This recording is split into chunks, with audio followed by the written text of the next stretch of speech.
Hi, how much do you earn per cast? Well, it depends on the kind of casting you mean. So if you want me to cast like basic spells, like illusionary magic or enchantment magic in like small instances, probably about 10 to 15 gold pieces. If you want something that's like, revivify or like some kind of higher level spell casting, it's going to cost you maybe a couple hundred, 400 or 500 gold pieces or something like that for me to do any kind of magic on that level. Um, if you're asking for something higher than that, then we'd have to negotiate based on the spell that you're interested in me casting, and also probably whatever the material components are for the spell as well. Like, for instance, I might need, like, I don't know, a diamond that's worth a certain amount of, money or something like that. We can probably negotiate based on that. But I don't do blood magic, that's for sure. I'm not interested in any blood magic. Necromancy, I don't really mess around with that too much, right? Like, that's sort of not my specialty. But if you need any other kind of magical needs, you can ask me, and we'll see. We can negotiate on it. And if it's a spell I don't know, if you pay for me to learn it, I can do it at a pretty high level, right? You just have to fund the research for me to develop the knowledge, right? I just have to go look through some arcane spell books and try to memorize some of the glyphs and see if I can figure out what kind of magic it is, right? Maybe somebody else in town knows the spell, and I can learn it from them. What do I pay for me to hit you with the wish spell? Eesh, that's a lot of money. I mean, first of all, wish is a spell that when you cast it, if you use it outside of casting another spell at 9th level, the wish spell you might not be able to ever use again. That's the thing about wish. It's so powerful for that reason. And it also has a really heavy toll on the body. So for wish, you'd have to tell me what you wanted to use it for, whether it's upcasting a spell to the 9th level or something else entirely, which, if that's the case, that's like world altering, and we're going to have another discussion about what the plan is. The reason I answered your question like this is because coming into my stream and asking how much I get paid to commentate, first of all, is a silly question. Second of all, you can't just say cast and expect me not to think magic. How much I get paid to commentate depends on the event. It depends on how long I'm there. It depends on who I'm working for. It depends on who I'm working with. It depends on when and where and how much I want to do it, or how little I want to do it, whether it's for a big company, whether it's for a smaller event, if it's like something the size of the summit, or if it's a local event, or etc., etc., etc., etc. But if you're asking if I make a lot of money, I make plenty enough money to live comfortably in Southern California, and I work a lot. Would I commentate a local if I paid you in food? That's more than most locals can afford to pay, so yeah, maybe. Yeah, I traveled about 40 weekends this year. That was a lot. Maybe too much for me. I saw there was recently I looked, my airline sent me like a summary about how much I traveled this year. And it was like, yeah, you've spent over 200 hours in the air this year, and you've flown the distance of going around the world 4 times.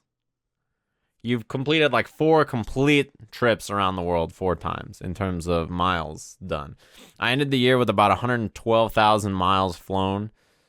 And it's interesting because it shows you the cost of all the flights that you've flown the year. And the cost of my total flights for me to go all over the world is over $11,000 in flights booked. Now, you have to keep in mind that I'm not booking these flights, right? This is the 40 different weekends of flying. Other people are booking the flights and paying for it. $11,000 in flights. That's crazy, right? That's a lot. What is this question now?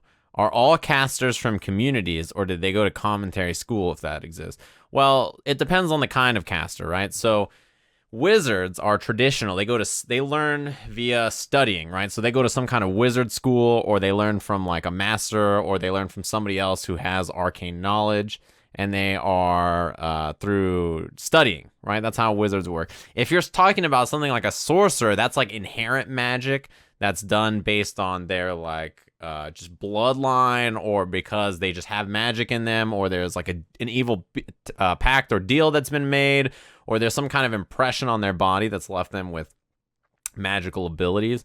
If you're talking about warlocks, it's because they've merged themselves in like an evil pact with like an extra planar or crazy deity that has gifted them some kind of powers. And if you're talking about like clerics, it's through like their holy worship and study and sort of like the wisdom of whatever god that they work with or deity or whatever they worship has kind of helped them, endow them with like magical abilities. So, and paladins, yeah, paladins have kind of lower innate spell. I was thinking about full casters, but paladins are like kind of semi-casters through worship or whatever oaths that they've taken. They have magic available to them. If that's what you're asking about for casters. Are all commentators from communities or do they go to commentary school?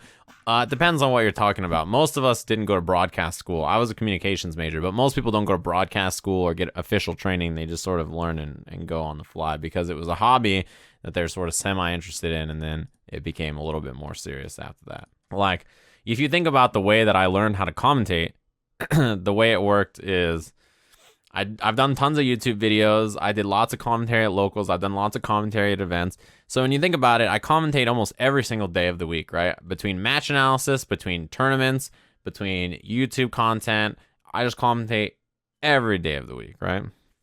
Every day of the week, I'm just commentating.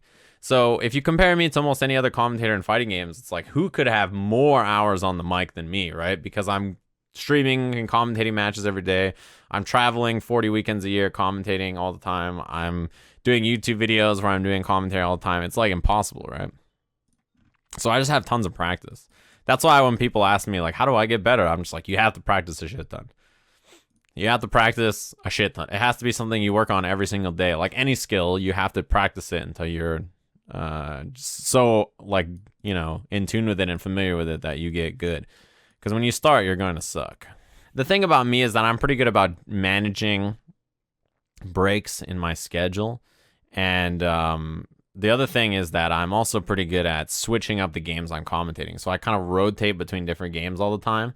So that helps me avoid being burnt out. Because if I only did Street Fighter the entire year, like, I think I would just go crazy, right? Because I'd be like, man, I'm only doing one game. If I'm only doing Dragon Ball a year, I'd be like, oh my God. Like, eventually, you've only seen so much that you're just losing it, right?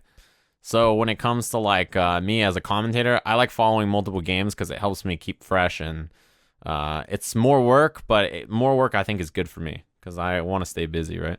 The GG and KI match analysis. KI match analysis is fun for me to do, but there's only so many big KI tournaments in a year that I feel like watching or doing analysis for. Guilty Gear I think is fun, but Guilty Gear players, like, I think there's a lot that I'd want to do with Guilty Gear, but I don't have the knowledge I'd want to do the match analysis that I'd like to do. And because of that, if I do it, Guilty Gear players are always like, this guy Sajam doesn't even fucking watch Guilty Gear. Not true. They're like, fucking, this guy's whack. So there's also the thing that, like, you know, I would like to make the content, and I'm sure some people would enjoy it, but the amount of people who just talk so much shit about it makes me not want to do it. Was there an event where you felt you didn't do too well on commentary? It's been a while since then. I think I have days that I'm pretty consistent. If there's one thing about me as a commentary is that I focus on being super consistent. What happens is every time I'm going to an event, right, I fly out early in the morning, always like 8 a.m. or something like that, so that I have to wake up at 5 a.m. to get to the airport. So that means I don't sleep a lot. So I sleep a couple hours on the plane, then I get to where I have to go, I hang out there, then I crash very early because I'm tired, right? That means that I wake up early the next day, fully like rested, I feel good, then I get coffee in the morning, then I do commentary. And I always like plan out my blocks in the day around like, all right, I have commentary from this time to this time, so then in between that, I should get like a snack or something, or I should get more coffee, or I should stretch, or I should do this, or watch this game, or catch up on this or whatever. Then I'm going to do this block, then I'm going to do that block, then I should be ready. And then it's like, all right, on finals day, you know, commentary is at this time. So because it's going to be at this time, I should wake up at this time, so I have time to get up, you know, wake up, iron a shirt, like wake up in the morning, grab coffee, get a snack, go to the venue, be prepped and ready, watch the matches from the other. Like, you know what I mean? You got to like really focus on delivering that consistency.